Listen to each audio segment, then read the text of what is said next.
பட்டியல் சமூக மக்களுடைய மேம்பாட்டிற்காக போராடி கொண்டிருக்கிறேன் என்று சொல்லக்கூடிய திருமாவளவன் அவர்கள் அருந்தியதற்கு உள்ஒதுக்கீடு கொடுத்ததை எதிர்த்தவர் அவர் என்பதை இந்த சமூகம் நினைத்து பார்க்க வேண்டும். இல்ல சார், அவர் பேசிட்டு இருக்காரு, முடிப்பாரு. எங்கள் தலைவர் சொல்வாரு, நம் மீது கல்லெறிபவர்கள் ஒரு காலத்தில் நம் மீது பூ எறிவார்கள். மையமா உட்கார்ந்துக்கிட்டு எல்லா பக்கமும் பேசுவோமா, பிஜேபி டைம் பேசு, ஏடிஎம்கே டைம் பேசு, எங்க நமக்கு பேரம் படியுதோ அங்க முடிவெடு. இந்த அரசியல் செய்யறதுக்கு ஒரு திறமை வேணுமா? இதற்கு முன்பாகவே சானவாஸ் அவர்களுக்கு ஒரு கணக்கு தீர்க்க வேண்டியது எனக்கும் அவருக்கும் உண்டு இருந்தது. தாங்கள் தான் பெரிய கட்சி. இன்றைக்கு பழைய பாட்டாளி மக்கள் கட்சி இருக்கிறதா? யார் பெரிய கட்சி? தமிழ்நாட்டில் பெரிய கட்சி யார்? ஆட்சியில் அமர்ந்தவர்கள் நாங்கள். யார் பெரிய கட்சி? சவால் விடுகிறேன். நீங்கள் ஒரு தொகுதி கூட வாங்கி விட்டால் நாங்கள் அரசியலை விட்டே போயிடுறோம். நீங்க போயிருங்களா? பாலு அவர்கள் தொடர்ந்து அரசியல்ல இருக்கணும்.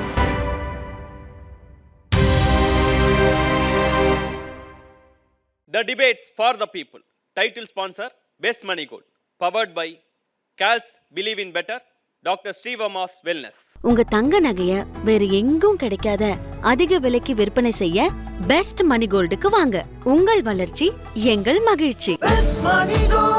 ஆயுர்வேதம் ஒரு பொக்கிஷம், நம் ஆயுள் நீட்டக்கும் அற்புதம்.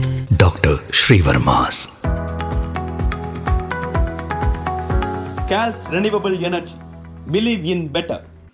பாஜக கூட்டணி என்பது முழுக்க முழுக்க வாரிசு கூட்டணி. அந்த வாரிசு கூட்டணி திமுக கூட்டணியை சொல்லுவது என்பது அது ஏற்புடையதல்ல.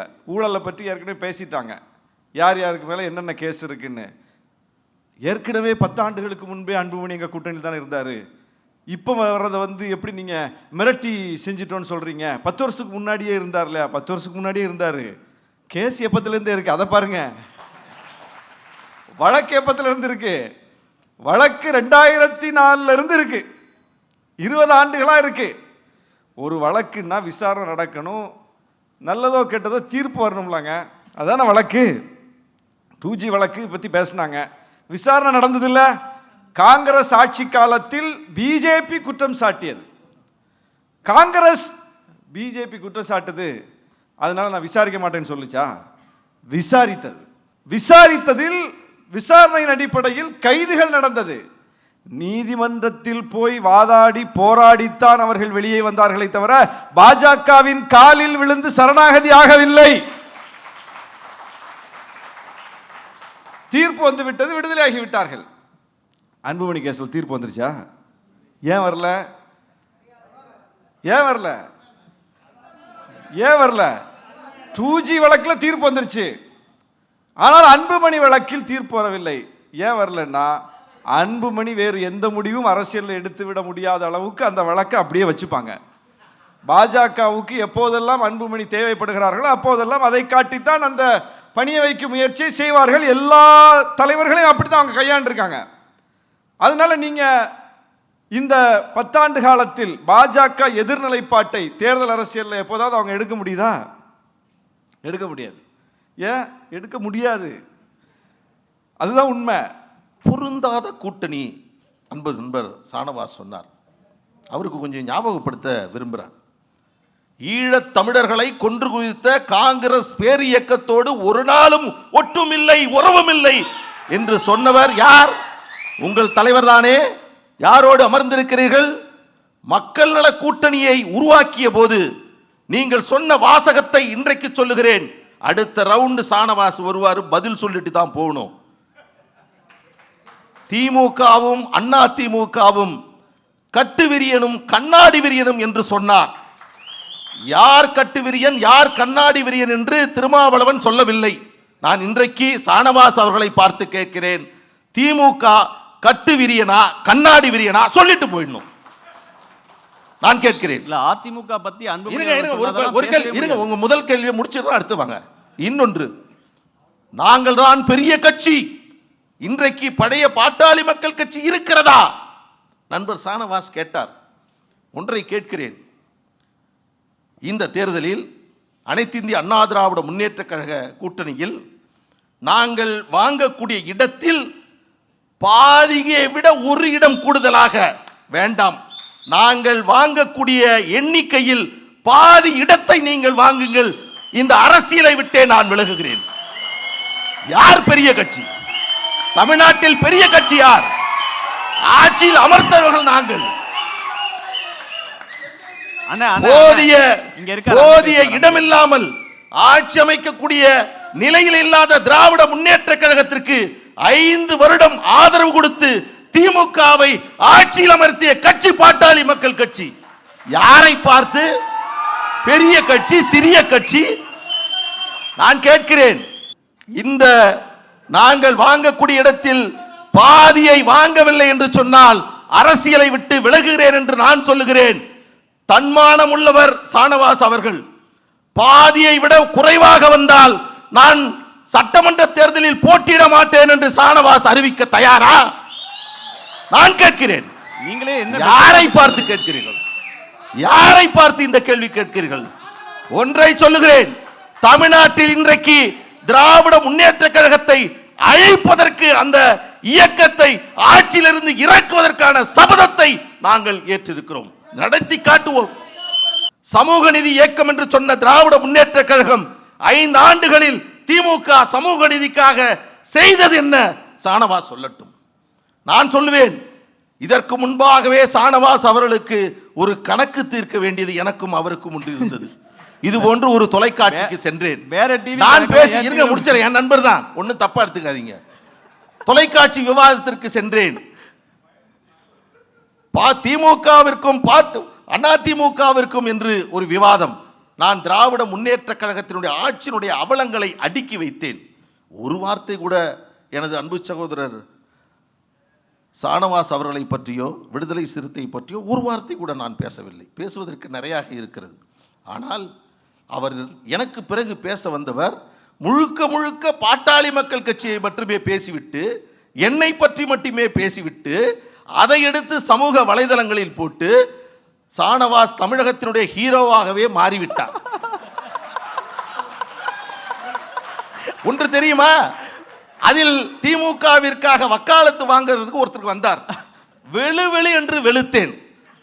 அவர் அதற்கு பிறகுதான் அந்த ஊடகத்தினுடைய ஆசிரியரை பார்த்து, பாலு என்னை பத்தி பேசுன எதையும் போட்டுறாதீங்கன்னு சொல்லி மொத்தத்தான் எடுத்தது எனக்கு அப்புறம் தான் தெரிய வந்தது.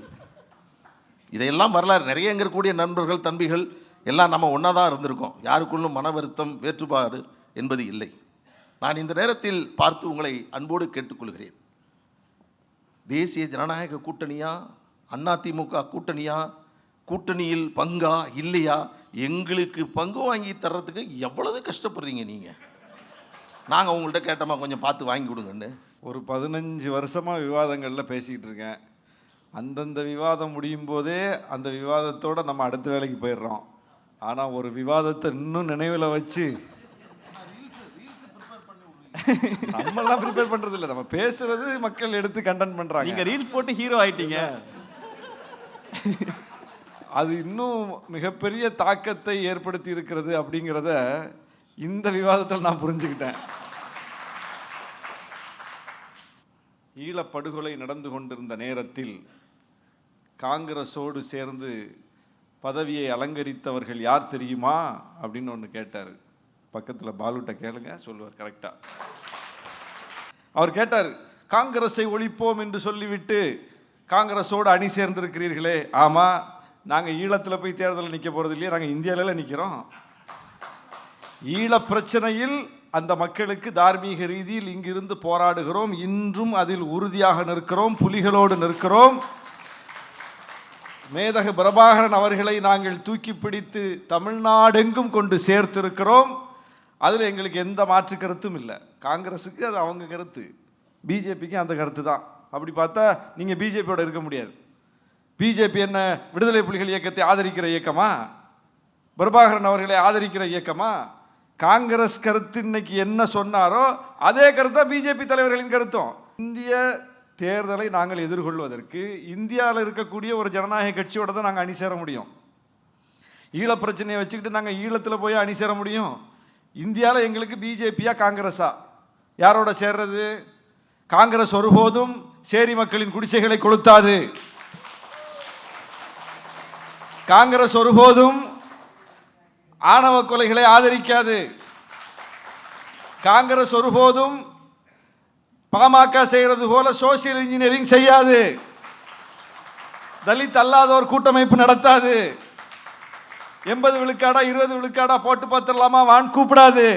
காங்கிரஸ் ஒரு ஜனநாயக கட்சி. அப்போ நாங்கள் முன்னெடுக்கிற அரசியலை இங்கே தோழமை உணர்வோடு எங்களோடு சேர்ந்து குரல் கொடுக்கிற இயக்கம் யாருன்னு பார்த்தா, நாங்கள் சந்திக்கக்கூடிய, தமிழ்நாட்டில் சந்திக்கக்கூடிய, இந்தியாவில் சந்திக்கக்கூடிய பிரச்சனைகளுக்கு உடன் வருகிற கட்சியாக காங்கிரஸ் இருக்கிறது. அப்போ நாங்கள் அதை பார்த்து தான் முடிவெடுக்க முடியும். தேர்தல் ரீதியில் பாமகவுடைய சேர முடியும். பாமக ரெண்டாக உடைஞ்சு ஒரு பிரிவு எங்களோட சேர்றதுக்கு இன்னைக்கு ஆர்வமாக இருக்காங்க. அதுதான் காலம் கொடுத்திருக்கிற விடை.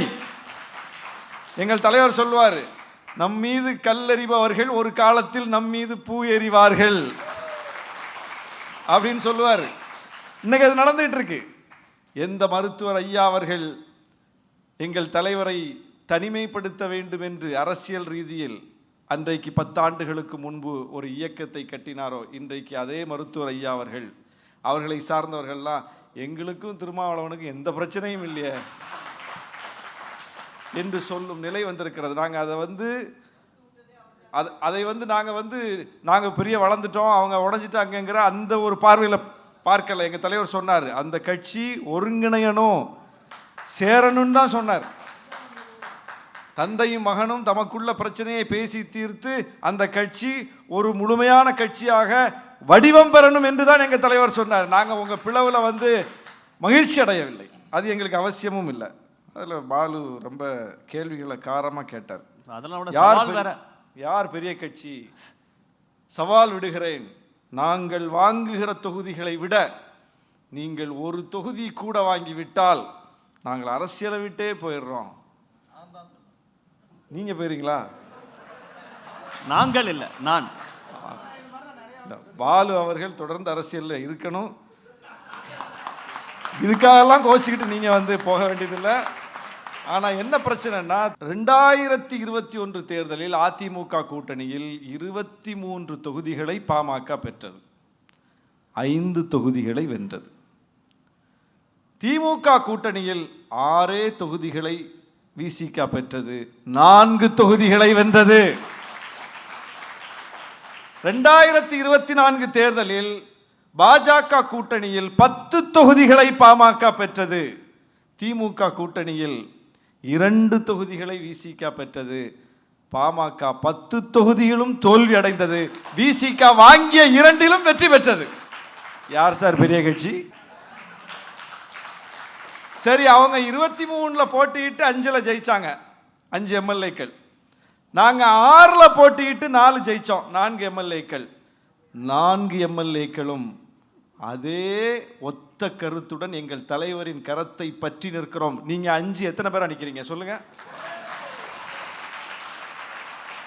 நீங்க 5 எம்எல்ஏ எத்தனை பேரா நிக்கிறீங்க? அந்த பக்கம் 3 பேர், இந்த பக்கம் 2 பேர். சட்டமன்றத்தில் பார்க்கவே நமக்கே வருத்தமா இருக்கு, வேதனையா இருக்கு. ஒரு கட்சி சட்டமன்றத்துக்குள்ள எப்படி ஒற்றுமையா நுழைந்தார்களோ அதே வடிவத்தோட இருக்கணும்ல. நாங்கள் நிற்கிறோம், எங்கள் தலைவரின் கரத்தை பற்றி நிற்கிறோம். ஏன் எங்களுக்கு இந்த அதிக இடம், சீட்டு இதையெல்லாம் வச்சு எந்த காலத்தில் எங்கள் தலைவர் முடிவே எடுக்க மாட்டார். நீங்க ரொம்ப அண்டர் எஸ்டிமேட் பண்ணிட்டீங்க விசிகவை. அதிக இடம்னா நாங்க என்ன பண்ணணும்னா, எந்த கூட்டணியில் இடம் பெறாம பாமக மாதிரி கடைசி வரைக்கும் இருக்கணும், நடுவில் அங்கேயும் பேசணும் இங்கேயும் பேசணும். நீங்க அப்படிதானே பேசுறீங்க. கூட்டணி எப்போ உறுதிப்படுத்தினீங்க? போன வாரம் உறுதிப்படுத்திருக்கீங்க. நாங்க 10 வருஷமா ஒரே கூட்டணியில் இருக்கோம். எங்களுக்கு இந்த பேரம்லாம் பேச தெரியாது. அது எங்கள் அரசியல் அல்ல. அதிக இடம் வாங்குவது அப்படின்னா நாங்க உங்களை மாதிரி முடிவு எடுப்போமே? மையமா உட்காந்துக்கிட்டு எல்லா பக்கமும் பேசுவோமே? பிஜேபி டைம் பேசு, ஏடிஎம்கே டைம் பேசு, முடிஞ்ச திமுக டைம் பேசு, எங்க நமக்கு பேரம் படியுதோ அங்க முடிவெடு. இந்த அரசியல் செய்யறதுக்கு ஒரு திறமை வேணுமா? இந்த அரசியல் தான் அரசியல்னா எங்க தலைவர் உங்களை விட சிறப்பா செஞ்சு உங்களை விட அதிகமான இடத்தை வாங்குவார். அதல்ல. இந்தியாவில் எந்த கட்சியாவது தேர்தலுக்கு முன்னாடியே அல்லது நிரந்தரமான ஒரு கொள்கையை வச்சு இந்த கட்சியோட நான் சேர மாட்டேன், இந்த கட்சியோட நான் சேர மாட்டேன் இந்த கட்சி கூப்பிட்டா நான் போக மாட்டேன். இப்படி அறிவித்த ஒரு கட்சியை சொல்லுங்க சார். விடுதலை சிறுத்தைகள் சொல்லுகிறோம், பாஜகவோடு சேர மாட்டோம், பாமகவோடு சேர மாட்டோம், ஆட்சியில பங்கு தர்றேன்னு ஒருத்தர் முதல் மேடையிலே அழைச்சார். யாரு? விஜய். அழைச்சு 1.5 வருஷம் ஆச்சு. அது எங்க முழக்கம்? இன்னும் சொல்ல போனா விசிகாவின் முழக்கம். போனோமா? அப்போ விஜய்கிட்ட போனா 50 இடம் கூட தருவாருங்க, ஆட்சியிலேயே பங்குங்கிறாரு. இப்ப அதிக இடத்தில் போட்டியிட்டால் நான் விலகிக் கொள்கிறேன்னு பாவல் சொன்னாரா? விஜயோட நாங்க போனா 50 இடம் கூட வாங்கலாம். ஏன் பிஜேபியோட போனா நீங்க 10 இடம் வாங்கின மாதிரி நாங்களும் 10 இடம் வாங்க முடியாதா? பிஜேபிக்கு இன்னைக்கு என்ன தேவை? பிஜேபிக்கு என்ன தேவை? இன்னைக்கு எம்பிக்கள் தான் தேவை. ஏன்? அவங்கள்ட்ட பெரும்பான்மை இல்லை. சந்திரபாபு நாயுடையும் நிதிஷ்குமாரையும் வச்சு எத்தனை நாளைக்கு நம்பி வண்டி ஓட்ட முடியும்? அப்போ யார் யாரெல்லாம் சேர்க்க முடியுமோ அவங்களெல்லாம் சேர்க்கறதுக்கு பிஜேபி முனைகிறது. சூர்யாவை சொல்லுங்க, விசிக்கு ஆதரவு கொடுத்தா வேண்டாம்னு சொல்லிடுவாரா? என்ன பதில் சொல்லாம இருக்கீங்க? விசிக 2 நாடாளுமன்ற உறுப்பினர்களை கொண்டிருக்கிற கட்சி. இன்றைக்கு பாஜகவுக்கு பெரும்பான்மை இல்லை. 2 நாடாளுமன்ற உறுப்பினர்களை நாங்கள் ஆதரவை கொடுக்கிறோம் என்று சொன்னால், இல்ல விசிக எங்களுக்கு கொள்கை ரீதியா பிரச்சனை இருக்கு, வேண்டாம் அப்படின்னு சொல்லிருமா பிஜேபி? வாங்க வாங்க, ஒன்றிய அமைச்சராக்குறோம் வாங்க அப்படின்னு சொல்லி அழைக்கிறது பிஜேபி. அழைக்கிறது, அது எப்படி அழைக்குதுன்னு அவருக்கும் தெரியும்.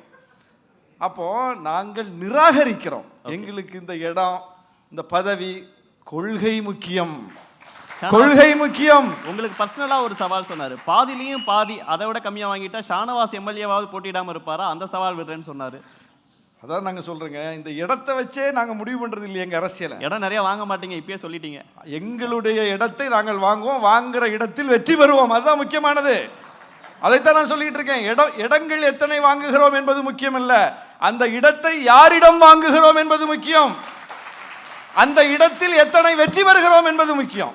அதான் நான் எங்களுடைய ரேட்டிங்கை சொன்னேன் நான் உங்கள்கிட்ட. இன்னொன்று, பாமக பாஜக எந்த கூட்டணியில் இருக்காங்களோ அந்த கூட்டணியில் இடம்பெற மாட்டோம்னு உறுதியாக சொல்லிட்டோன்னு சொல்லிட்டீங்க. ராமதாஸ் ஐயா வந்தால் இடம்பெறுவீங்களா மாட்டீங்களா? நாங்கள் பாமகவை ஐயா ராமதாஸ் பாமக, அன்புமணி ராமதாஸ் பாமக நாங்கள் பிரித்து பார்க்கல. அது கொள்கை ரீதியில் பிளவுபடலை. அவங்க குடும்ப ரீதியில் பிளவுபட்டிருக்கிறாங்க. கொள்கை ரீதியில் பிளவு ஏற்பட்டால்தான் இவர் வைக்கிற கொள்கை தவறு, இவர் வைக்கிற கொள்கை நமக்கு உடன்பாடாக இருக்குது, என்னால் இவ கூட சேர்ந்துக்கலாம் அப்படிங்கிற முடிவுக்கு நாங்கள் வர முடியும். ஆனால் கொள்கை ரீதியிலே பிளவுபட்டிருக்கு. என்ன கொள்கை ரீதியில் பிளவு அந்த கட்சியில் ஏற்பட்டிருக்கு? ஒரு பிளவும் இல்லை. அவங்களுக்குள்ளே ஏதோ பஞ்சாயத்து, அதை கூட அவங்க சரி பண்ணி சேர்ந்துடணும்னு நாங்கள் சொல்கிறோம். எங்கள் கூட சேர்ந்துடணும்னு சொல்லல, அவங்க சேர்ந்துடணும்னு சொல்கிறோம். எங்களுடைய நல்லெண்ணத்தை தான் நாங்கள் வெளிப்படுத்தியிருக்கோமே தவிர எங்களுடைய காழ்ப்பையோ வன்மத்தையோ நாங்கள் வெளிப்படுத்தலை. பாட்டாளி மக்கள் கட்சி என்ற ஒரு மகத்தான சமூக நீதி இயக்கத்தை ஒரு சாதிய கட்சி என்றும், பட்டியலின மக்களுக்கு விரோதமான கட்சி என்றும் தொடர்ந்து சொல்லுவதையே வாடிக்கையாக கொண்டிருக்கக்கூடிய விடுதலை சிறுத்தை மட்டுமல்லாமல் என் அன்புக்குரிய ஷானவாஸ் அவர்களும் வாய்ப்பு கிடைக்கின்ற பொழுதெல்லாம் இதை சொல்லி வந்து கொண்டிருக்கிறார். ஆனால் நான் ஒன்றை என்னுடைய நினைவில் நினைத்து பார்க்கிறேன்.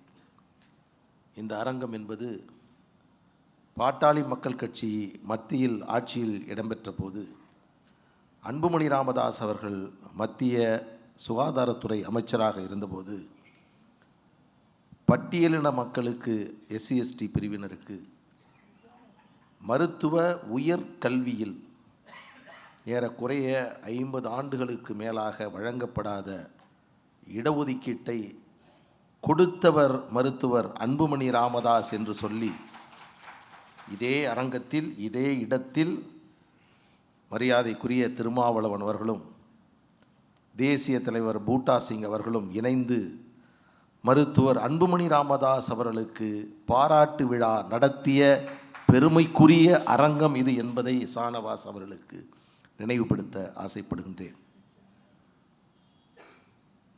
விடுதலை சிறுத்தையை விட பாட்டாளி மக்கள் கட்சி மிக அதிகமான நன்மைகளை பட்டியலின மக்களுக்கு செய்தது என்பதை நான் பெருமையோடு இந்த நேரத்தில் நினைவு கூற ஆசைப்படுகின்றேன்.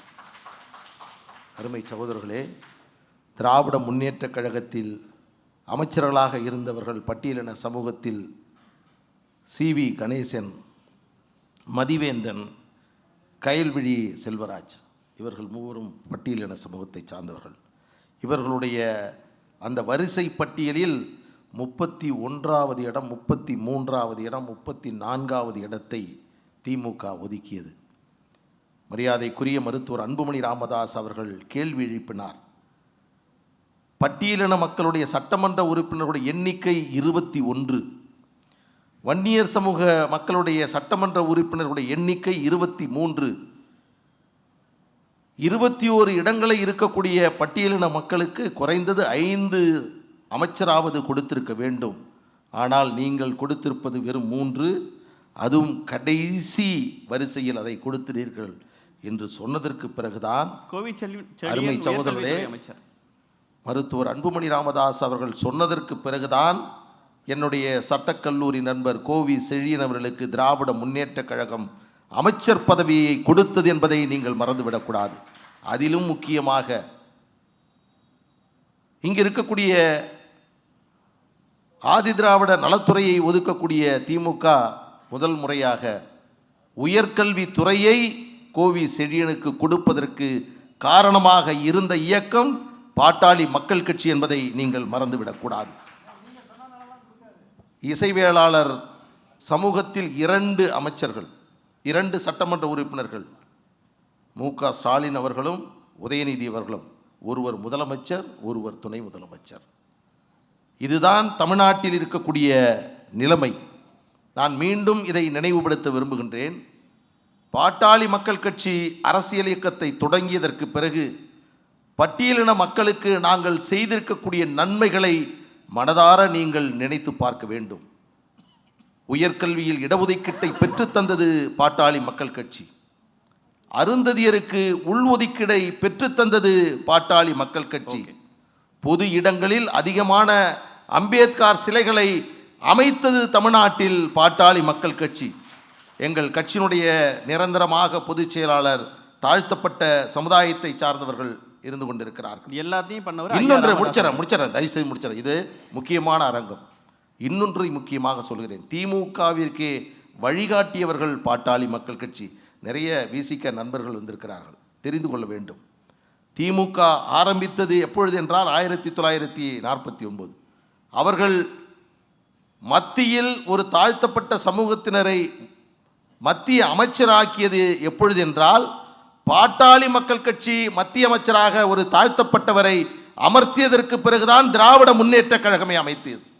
89 நாங்கள் இயக்கத்தை ஆரம்பிக்கிறோம். 9 வருடங்களில் தலித் எழில்மலை அவர்களையும் அதற்கு பிறகு பொன்னுசாமி அவர்களையும் நாங்கள் மத்திய அமைச்சராக அமர்த்தியிருக்கிறோம். ஆனால் 75 ஆண்டுகளை தாண்டி இருக்கக்கூடிய திராவிட முன்னேற்ற கழகம் இதுவரையில் ஒரே ஒரு தாழ்த்தப்பட்ட சமுதாயத்தை சார்ந்த மரியாதைக்குரிய ராஜா அவர்களை தவிர ஒருவரை கூட அவர்கள் மத்திய அமைச்சராக ஆக்கவில்லை. நினைத்து பார்க்க வேண்டும் தமிழ்நாட்டில் இருக்கக்கூடிய பட்டியல் சமூக மக்கள். ஆனால் பட்டியல் சமூக மக்களுடைய மேம்பாட்டிற்காக போராடி கொண்டிருக்கிறேன் என்று சொல்லக்கூடிய திருமாவளவன் அவர்கள் அருந்தியதற்கு உள்ஒதுக்கீடு கொடுத்ததை எதிர்த்தவர் அவர் என்பதை இந்த சமூகம் நினைத்து பார்க்க வேண்டும். இந்த விஷயத்தில் நான் உங்களை அன்போடு நான் கேட்டுக்கொள்கிறேன். அமைதியா இருங்க, அவர் முடிப்பாரு. இல்ல சார், அவர் பேசிட்டு இருக்காரு, முடிப்பாரு. அண்ணன் இருக்காரு, அவர் முடிச்சுட்டு பேசணும்னா அவரே பேசுவார். நான் சொல்லுகிறேன் அருமை சகோதரர்களே, இது வாதத்திற்காக நான் முன்வைக்கவில்லை. பட்டியலின சமூகம் தமிழ்நாட்டில் மிக மிக ஒடுக்கப்பட்ட சமூகம், நலிவடைந்த சமூகம். கல்வியில், பொருளாதாரத்தில், அரசியலில் இன்றைக்கு கேட்பாரற்ற சமூகமாக தமிழ்நாட்டில் பட்டியல் சமூக மக்கள் வாழ்ந்து கொண்டிருக்கிறார்கள். கிராமப்புறங்களுக்கு தேவையான அடிப்படை வசதிகளை, சேரிகளுக்கு தேவையான அடிப்படை தேவைகளை சமூக நீதி அரசு, திராவிட அரசு என்று சொல்லக்கூடிய திராவிட முன்னேற்ற கழகம் இதுவரையில் அவர்கள் செய்யவில்லை என்பதை நீங்கள் தயவு செய்து புரிந்து கொள்ள வேண்டும். உங்களை பார்த்து நான் அன்போடு இந்த நேரத்தில் கேட்டுக்கொள்கிறேன். 74 சமூகங்கள் பட்டியலினத்தில் இருக்கிறார்கள். உள்ஒதுக்கீடை வழங்க வேண்டும் என்று வலியுறுத்துகிறோம். தெலுங்கானாவில் 3 பிரிவுகளாக தாழ்த்தப்பட்ட சமுதாயம் பிரிக்கப்பட்டிருக்கிறது. ஆந்திராவில் 3ஆக பிரிக்கப்பட்டிருக்கிறது. கர்நாடகாவில் 3ஆக பட்டியலின சமூகம் பிரிக்கப்பட்டிருக்கிறது.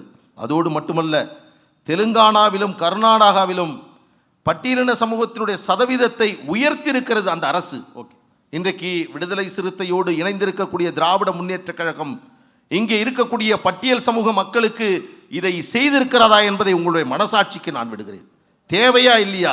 74 சமூகங்களை கொண்டிருக்கக்கூடிய பட்டியல் சமூகத்தில் அந்த சமூகத்திற்குள்ளே இருக்கக்கூடிய ஏற்றத்தாழ்வுகளின் காரணமாக இன்றைக்கும் உரிய வாய்ப்புகளை பெற முடியாதவர்கள் பட்டியல் சமூகத்தில் எத்தனை சமூகங்கள் இருந்து கொண்டிருக்கிறது? யோசித்து பாருங்கள். எதை முதலில் செய்திருக்க வேண்டும்? இந்த ஆட்சி வந்தவுடன் மரியாதைக்குரிய திருமாவளவன் அவர்கள் திராவிட முன்னேற்ற கழகத்தை பார்த்து இதை செய்தால்தான் நான் உங்களோடு இருப்பேன் என்று சொல்லக்கூடிய தைரியம் அவரிடம் இருக்கிறதா? நான் ஒன்றை சொல்லுகிறேன், பாட்டாளி மக்கள் கட்சி இதையெல்லாம் நாங்கள் பட்டியல் சமூகத்திற்கு செய்திருக்கிறோம் என்பதை பட்டியலிடுகிறேன்.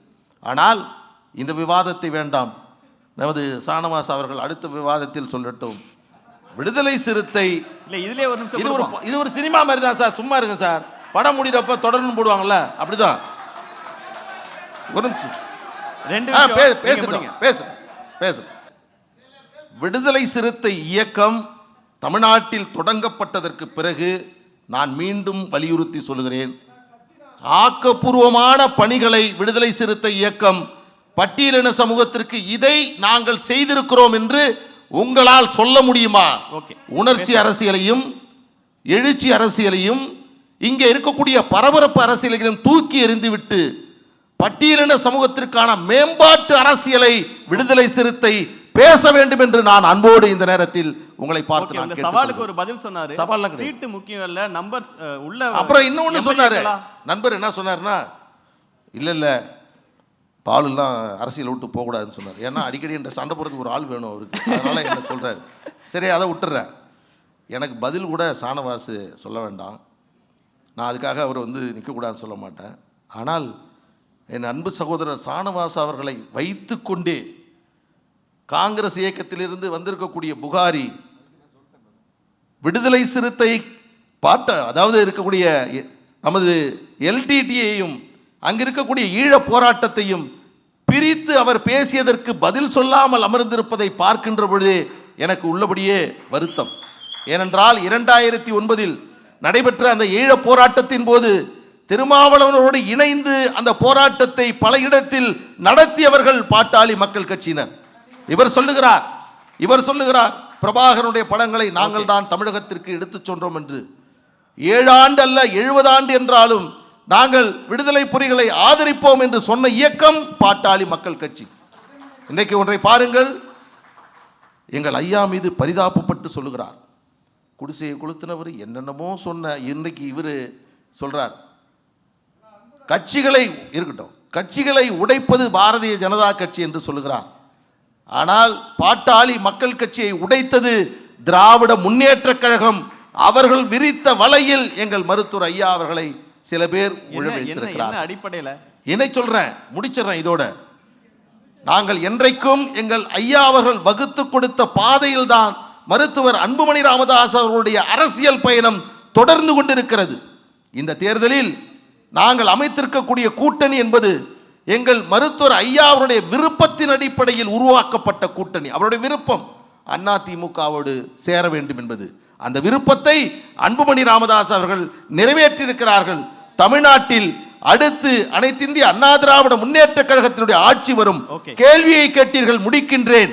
அடுத்து வரக்கூடிய ஆட்சி தனி பெரும்பான்மையுடன் அதிமுக ஆட்சி அமைக்கும். கூட்டணி அமைக்க வேண்டிய அவசியம் என்பதே எழாது. நன்றி.